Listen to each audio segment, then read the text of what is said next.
હો જમાઈ લે. પેપર વાંચો છો?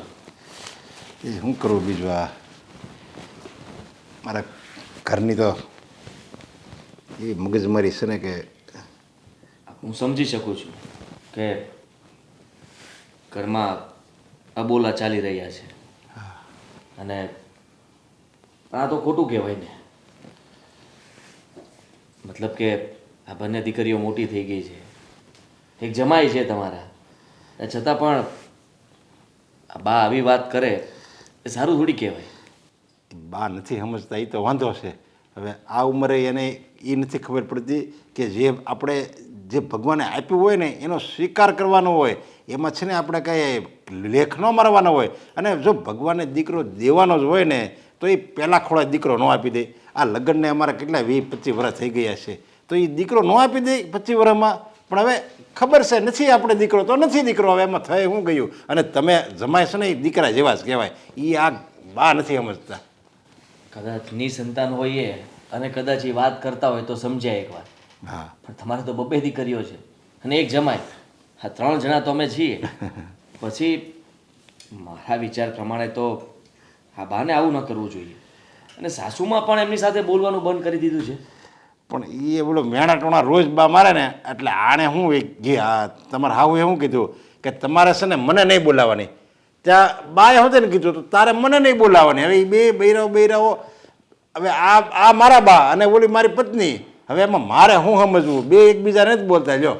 હા, હું આ બધી વાત અહીંયા આવ્યો એટલે મને જાણ થઈ ગઈ કે ઘરમાં આ માથાકૂટ થઈ રહી છે. આ ભૂમિએ મને બધું જ કીધું અને મને કહ્યું પણ કે તમે જલ્દી ચાલો, આજે આપણે ત્યાં જવું જ પડશે. એટલે હું આવ્યો અને ઘરમાં મેં વાતાવરણ જોયું તો બા નથી બોલતા, સાસુમાં નથી બોલતા, બંને એકબીજાના વિરોધ કરે છે. તો એ હવે એને રસોડામાં જમવાનું બની ગયું હોય અને થાળી મૂકે ને તમારે હાહુ થાળી મૂકી દે, પછી એમ બોલાવે નહીં કે હાલો બા જમી લ્યો. એ ઓલું ચાલ્યું હોય ને પસાડે, સાલ્યું પસાડે ને તે બાને ઓટોમેટિક ખબર પડી જાય, એ પાછા અંદર જાય. લ્યો આવા તો એ બેના આવા તો વ્યવહાર હાલે છે. કેટલા દિવસ થયા હું આમાં રીબાવ છું, શું કરવું ખબર નથી પડતી. પપ્પાજી જુઓ, સમજો તમે, આનું આપણે કંઈ નિરાકરણ કરવું પડશે. એ લોકોને બોલતા કેમ કરવા ને એ હવે આપણે કંઈક વિચારવું પડશે કે એના માટે આપણે શું કરી શકીએ. આ બા એની જીદ છોડી દે દીકરા માટે અને બંને વચ્ચે એવું સમાધાન થઈ જાય કે બંને એકબીજા વગર ન રહી શકે, એવું કંઈક કરવું પડશે. હા એ તો એવું, પણ એવું મને કાંઈ લાગતું નથી કે આ ભાવમાં એવું થાય. થશે, હિંમત રાખો અને સારા વિચાર કરશો તો સારું જ થશે. આપણે નબળા વિચાર કરશું તો નબળું થવાનું છે. જો હું છું ને ત્યાં સુધીમાં ગમે તેમ કરીને એ બંનેના અબોલા તોડીને બોલતા કરીને પછી જ હું જઈશ. એમ? હા, તો તમારી જેવું કોઈ નહીં. હું તમારો આ આભાર ક્યારેય નહીં ભૂલું. અરે એમાં આભાર શું કહેવાય. હા હા, મારો જ પરિવાર છે. મારા પરિવારના 2 સભ્યો ન બોલતા હોય તો મારે એને સમાધાન કરીને બોલાવવા જ જોઈએ ને.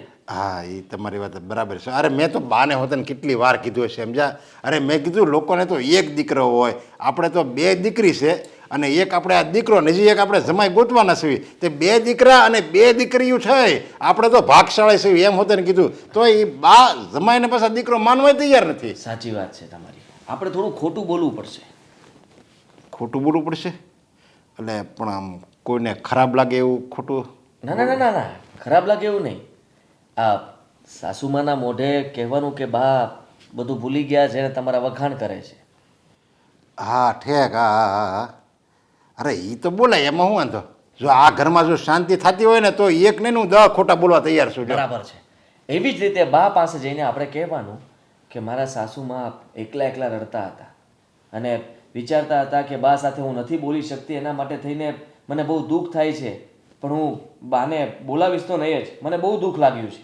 ઠેક. હા બંનેની અંદર બંને વચ્ચે એકબીજાનો પ્રેમ જગાડવાનો છે. જો આ પ્રેમ એકવાર જાગી ગયો ને તો પરપોટો ફૂટશે ને બંને ગળે મળશે ને રડી રડીને કહેશે કે જે થયું એ ભૂલી જા. એમ? હા, સારું આવું થાય તો બહુ સારું. લ્યો એટલે આ બધી વાતનું સમાધાન થઈ જશે અને તમે જરાય ચિંતા ન કરતા. ઠેક. હા તમે જેટલી ચિંતા કરશો એટલું તમારું બીપી હાઈ લો થયા કરશે. અરે શું કરવું, પણ ચિંતા તો થાય જ ને. હવે આવું નવું રહે તો ઘરમાં. હા પણ મેં કીધું ને આપણા ઘરમાં આપણે બધાએ સપી જવાનું છે અને એ બંનેને ખબર ન પડે એમ બંને વિશે આપણે અલગ અલગ વસ્તુ કહેવાની છે. ઠીક આને કહેવાનું આ તમારે વખાણ કરે ને આને કહેવાનું આ તમારે વખાણ કરે એમ ને અને બે પછી આમ થઈ જાય બસ હા, હવે રેડી લ્યો હવે વાંચો પેપર. હવે મજા આવશે લ્યો પેપર વાંચી લે બોલું તો કાંઈ મૂડ જ નહોતો પેપર વાંચવાનો સાચી વાત.